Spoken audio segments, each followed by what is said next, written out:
Well, the time has come. It's been a long time coming. We've got the Director of Marketing and Communications here at the Caldwell Zoo, Paul Swin. Paul, the Amazon River's Edge is finally here.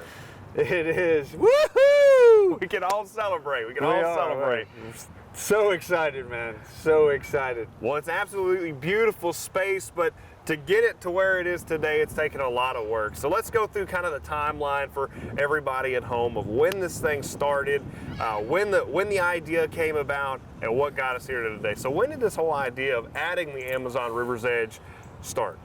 So many years ago. So we are standing in the area that was the oldest part of the zoo, original 1953 oldest part of the zoo. And as you know, over the years, zoos have evolved. The idea of zoos, more space, more natural. And so as the other areas of the zoo were updated, Africa, that we really wanted this to be the next big thing, right? So several years ago, the idea stuck, and then it was find the right architecture, get the concept right. The concept was Amazon. Okay, what type of animals would that be? What type of habitats do that need?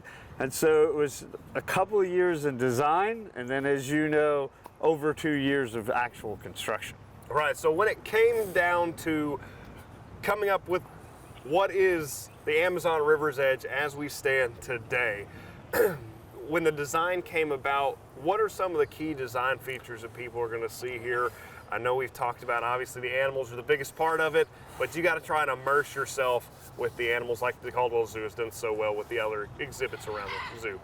So let me tell you one thing they won't see.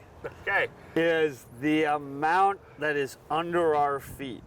Because it's the Amazon, right? Mm-hmm. And the Amazon is all about water and forest, right? But it's really famous for the rivers that run through it and allow those forests to grow so rich, and therefore the wildlife. Yeah. So these exhibits carry water through them. So underneath is this amazing amount of plumbing and filtration. So the giant river otters, they need water. The anteater and capybara enjoy water. And there's a bunch of birds in the immersion, right? Mm-hmm. And then the mighty jaguar also likes water. So there's water running through this whole place. Absolutely, and that's what makes the Amazon the Amazon. It's the Amazon River's Edge. You can't have the Amazon River's Edge without a river, and that's one of the coolest features that you may or may not see. You'll definitely see it in the walk through the Amazon immersion there. Super cool. Hopefully you'll get to see Parker the Jaguar splashing around in it one day. I know we're all looking forward to it. Whenever it came to picking the animals that were in the Amazon River's Edge, I don't think a lot of people know how hard of a time that can be for zoos on trying to acquire animals and make sure these animals are the right fit for each other, for the zoo in and of itself. So walk me through that process and kind of what that looked like for the Caldwell Zoo. So the Amazon is, one of the most famous regions in the world and most biodiverse, right? So many birds, so many mammals, insects.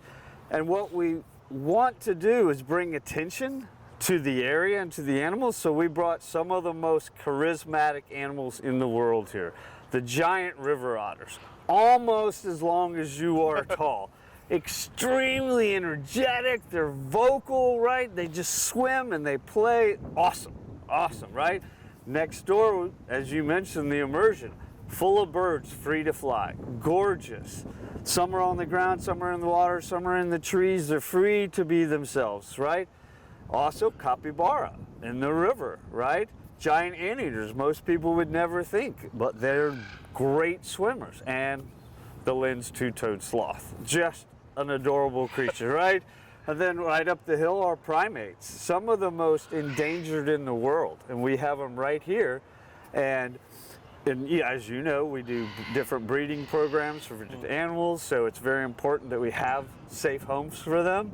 And then the mighty jaguar, the apex predator of the entire Amazon. Absolutely. Now, one thing people will come to find out very shortly, it doesn't take long to walk into the Amazon River's Edge to see all the colors popping. The scarlet ibises, extremely colorful, an awesome color, just bright, just neon pink. You've got some poison dart frogs, which are extremely colorful. The golden lion tamarins are extremely colorful. The Amazon is a colorful place, and you see those characteristics, those charismatic critters, the colors. I mean, it all comes together really well. And so looking at it in its final design right before most people come through here, when you step back and look at it, what is the Caldwell Zoo most proud of when you see it in its completion? Whew. You know, I have to say it's the scope. Like you said, there's the color, and then there's the water, and you know, we're standing above it all, and as this grows, the plant life is going to become a part of it. And it's really the taking the big picture of the Amazon and letting people explore it, right? That, like the Amazon immersion, you're not just walking in, you're walking in with them. The birds are around, flying around. You get to see the animals be themselves. I think that is one of the most proud things of this whole exhibit, that it's really taking to you, immersing you in the Amazon and letting you see the diversity, from little bitty cotton top tamarins to, you know, the mighty jaguar, to otters as big as you, to several species of macaw, like you talked about color, and they're out. There's 6 different species of birds on their own perches that you can walk right up to. It's definitely something you want to see. Paul has given me the pleasure of getting to see the behind the scenes of it several times. I'm very grateful for what you and the Caldwell Zoo have allowed me to do back here, and I can't wait for everybody at home to finally come out and see it, because you're not gonna be disappointed. This is incredible, and at the end of the day, it's all about conservation, making sure that people for generations get to enjoy these animals, because each one of these animals, endangered or not, they're facing their own threats. The jaguar facing deforestation in the Amazon. So every dollar you spend here at the Caldwell Zoo, just coming to enjoy these animals, the new exhibit is going to go right back into helping keep these animals around for a long time. And I know the Caldwell Zoo, just like the Amazon River's Edge, is extremely proud of those conservation efforts as well. Thank you for mentioning that. That is what this is about. Caldwell Zoo is animals first, always.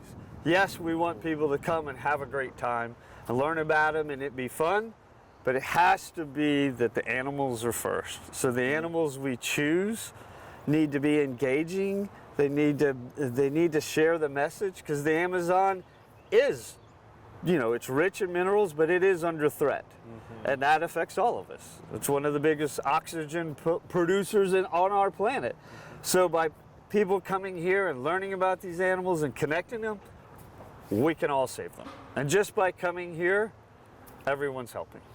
It's cool to be a part of. And again, Paul, thank you for allowing us to get in here a little early, get to see the animals up close and personal.